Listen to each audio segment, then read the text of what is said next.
Mantra is a really vital and powerful aspect of yoga and yoga therapy. You may have gone to an ashram or a yoga class or a temple where you heard a mantra being chanted, and even without really knowing exactly what it meant, you may have had an experience. What that experience is personal to you. Some people hear a mantra and they feel very soothed, very calm. Some people feel energized when they hear a particular mantra or enter into a space of being really reflective. For me personally, before I ever was knowledgeable at all about anything yoga, I was going through a divorce.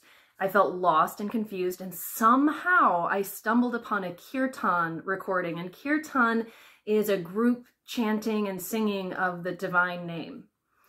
And I didn't know what the words meant, but I knew that when I listened to it, I felt hopeful and peaceful and joyful in the midst of sadness. And so that's my personal example of how mantra affected me even before I knew what it meant. And one of the reasons why that happens is because of the chakras. You may have heard the word chakra, which is a common mispronunciation of the word chakra. It's that ch-ch-chakra sound.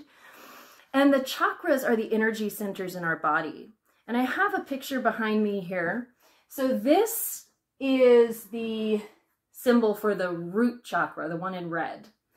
And every aspect of the chakra is associated with a particular sound. And the sounds are letters of the Sanskrit alphabet. So when you hear a lot of those mantras, they are in Sanskrit, one of those very, very old languages of India. And so the central letter here is the seed sound for that chakra, that energy center, that energy vortex within the body. And this one is Lam. Now on this symbol of the chakra, there are petals, like petals of a flower. And each of those petals has their own sound. So for the root chakra, it is Vam, Sham, Sham, and Sam. And so the idea is, very basically, because this is a very short video, that the sound that you hear when a Sanskrit word or syllable is spoken is a vibration that directly impacts a part of your physical being, your energy being, because in this philosophy, there's an idea of rivers of energy that run through and extend out from your body. So these sounds are directly affecting us, like a drop of water that lands into a larger body of water. It causes ripples. That's the energy rippling out from the sound. And isn't that amazing? So let me show you here. So that root chakra is called Muladhara chakra. And then there's the third eye chakra, the Agnya chakra. The central sound is often considered to be Om. And then the petals, on this one there's only 2 petals. Each of the chakras have a different number of petals. And the sounds on those petals are Hum and Ksham. So therefore, you could feel something or experience something just by hearing or listening to or speaking a mantra, even without knowing what it means. But I do encourage you to understand the mantras that you are speaking, because other than just that vibrational sensation of a mantra, which can be so healing all on its own, having that knowledge of what you're saying builds behind it an intention that you can carry with you. I heard recently on one of those documentaries on YouTube, so who knows if it's true, that a cat will purr either in pleasure, or if the cat sustains a catastrophic injury like a broken bone, it may purr then as well, because the vibration of the purr will help to heal the bones. So vibration healing bones. If that can happen with a cat purring, can you imagine what's going to happen when you chant mantra? I'm sorry I'm getting a little excited about this, but that's amazing. So I'm going to share with you a mantra right now. And if you'd like to chant it, maybe chant it with me, see how it feels. This is the all beings mantra. Let me get it in line here. It might be backwards. I'll see if I can flip the view.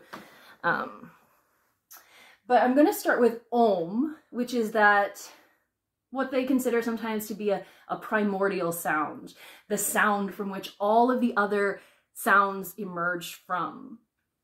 And then the words of this mantra are Loka Samasta Sukhino Bhavantu. And that means may all beings everywhere, be possessed of happiness. Or in more common language, may all beings everywhere be happy. But isn't it kind of cool to think of be possessed of happiness? Like it's like one of those scary exorcist movies, but with a good thing. I would rather be possessed of happiness. So, all right. And then I put the Om again at the end because I feel personally that it really just seals in and ties up the mantra in a really beautiful way. And then when you finish a mantra, it's always nice to pause for just a moment. So we're going to chant this 3 times. We'll do the Om at the beginning, chant Loka Samasta Sukhino Bhavantu. We'll do that whole thing 3 times, followed by an Om, and then we'll sit in silence. So take a comfortable seat. If you're sitting in a chair, sit up nice and tall with your feet flat on the floor. Otherwise, you could lay down flat. Either closing your eyes, if that feels safe, or keeping the eyes open and just casting your gaze down. Take a deep breath in and out. And when you're ready, inhale for your Om. Om.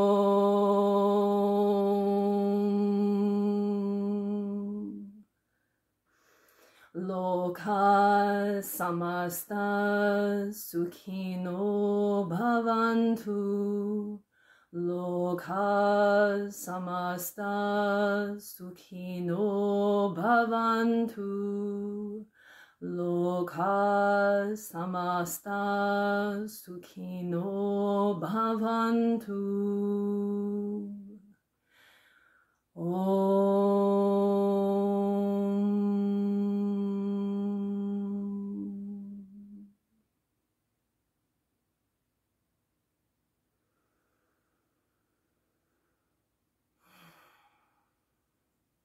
And then blinking your eyes open.